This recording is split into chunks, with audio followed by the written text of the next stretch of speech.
सभी का स्वागत है इस दूरदर्शन के स्टूडियोज़ में।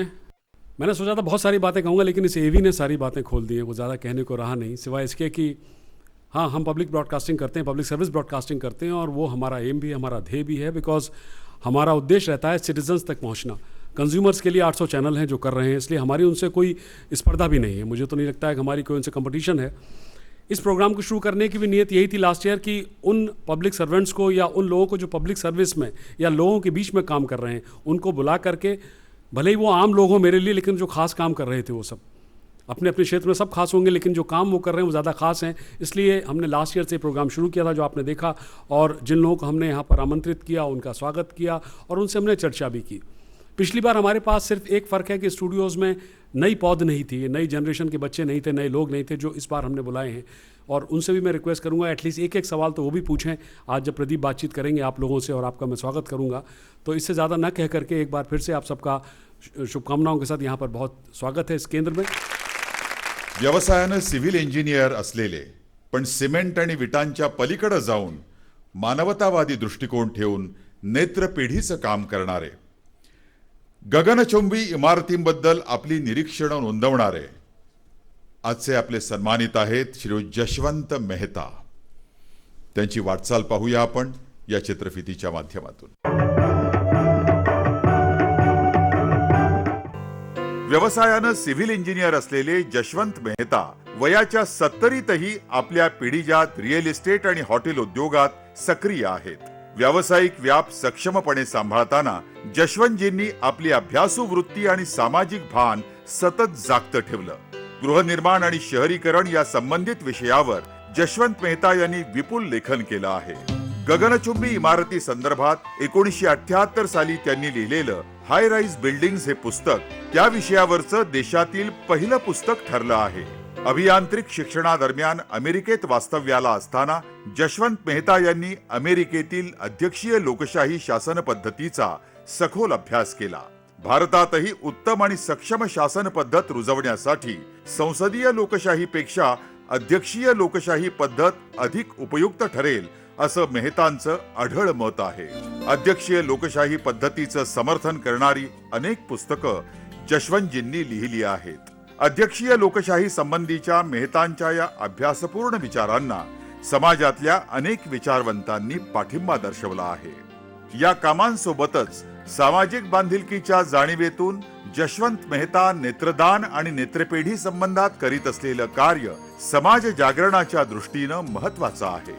नेत्रदान, नेत्ररोपण आणि नेत्रचिकित्सा संशोधनाच्या कामाला गती मिळावी यासाठी 1994 साली डॉक्टर निशिता अगरवाल यांना सोबत घेऊन जशवंतजींनी eye bank coordination and research सेंटरची स्थापना केली। या संस्थेतील अत्याधुनिक अद्ययावत साहित्य उपकरणांमुळे नेत्रदान आणि नेत्ररोपणाचं काम अधिक कौशल्यपूर्ण पद्धतीनं होऊ लागलंय।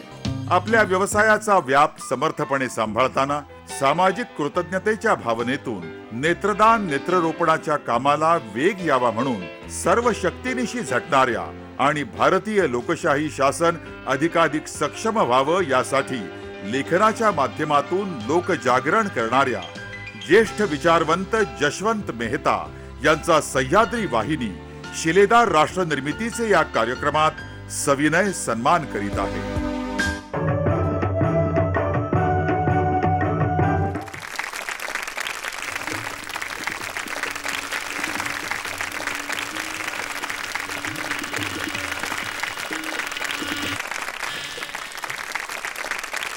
गगनचुंबी इमारतींचा तुम्ही अभ्यास केलेला आहे आणि मुंबईतलं जे कॉन्क्रीट जंगल आहे ते आता गगनचुंबीच होत चाललेलं आहे। या गगनचुंबी इमारती जेव्हा एखाद्या शहरात येतात त्या शहराचं संपूर्ण कॅरेक्टर बदलून जातं, शहराचं सौंदर्य बदलून जातं असं म्हणतात। तुम्ही काय म्हणाल त्याबद्दल? जैसे कोई भी शहर का ग्रोथ होता है, पॉपुलेशन बढ़ता है, हर एक चीज़ की रिक्वायरमेंट्स बढ़ती है। आपको बिजनेस के लिए जगह चाहिए, आपको हाउसिंग के लिए और भी जगह चाहिए। पहले जो वन रूम किचन में फैमिली रहते थे, आज उनको भी ज़्यादा जगह चाहिए। तो ये जगह क्रिएट कहाँ से होएगी? इसलिए एक ही ऑप्शन है कि अपने को वर्टिकल तो जाना ही चाहिए, क्योंकि शहर का जो ग्रोथ रहता है उसके साथ साथ में जो इंफ्रास्ट्रक्चर रहता है वो दोनों पेस साथ में रहेंगे, जो अपने यहाँ हुआ नहीं है अनफॉर्चुनेटली। तो हर एक जगह कोई भी बड़ा शहर जो है लंदन है, न्यूयॉर्क है, टोक्यो है, ये सभी जगह में वर्टिकल तो वो लोग ऊपर गए, साथ साथ में इंफ्रास्ट्रक्चर को जो सपोर्ट देते गए, तो लोगों को जो हाई राइज बिल्डिंग के जो नेगेटिव पॉइंट्स थे वो दिमाग में कम आए। अनफॉर्चुनेटली अपने यहाँ क्या हुआ, इंफ्रास्ट्रक्चर के ऊपर हम लोग ध्यान नहीं दिया, पॉपुलेशन बढ़ते गया, रिक्वायरमेंट बढ़ती गई, और फिर अपने को लगता है कि ये जो गगनचुंबी इमारत है इससे इतना ट्रैफिक का प्रॉब्लम हुआ, पर वो पहले से हम सोचे नहीं कि भाई पहले इंफ्रास्ट्रक्चर डेवलप करो फिर आप ऊपर जाओ।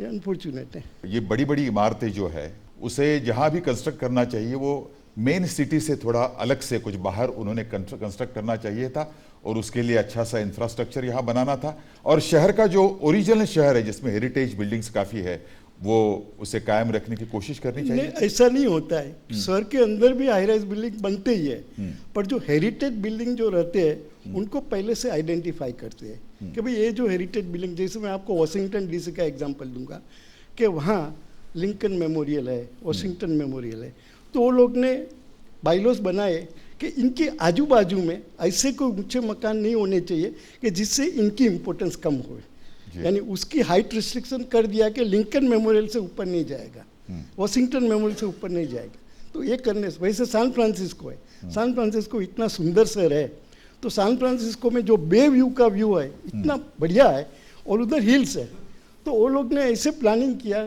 कि हिल के कोई भी जगह से आपको जो बे व्यू है वो ऑब्स्ट्रक्ट नहीं होवे, वो हिसाब से हाइट को रेगुलेट किया।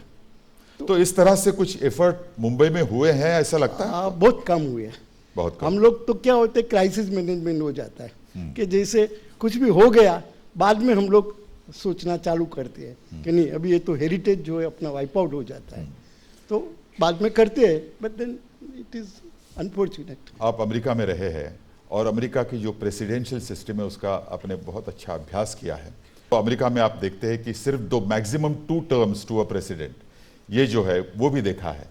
तो इन चीज़ों के मामले में आपके जो भी विचार है वो हमें बताइए। 68 ईयर्स में हमेशा लगा है कि करप्शन लेवल बढ़ते ही गया है, एडमिनिस्ट्रेशन भी देखो तो गवर्नेंस भी मैं देखता हूँ तो गवर्नेंस का भी लेवल सेटिस्फैक्टरी नहीं है।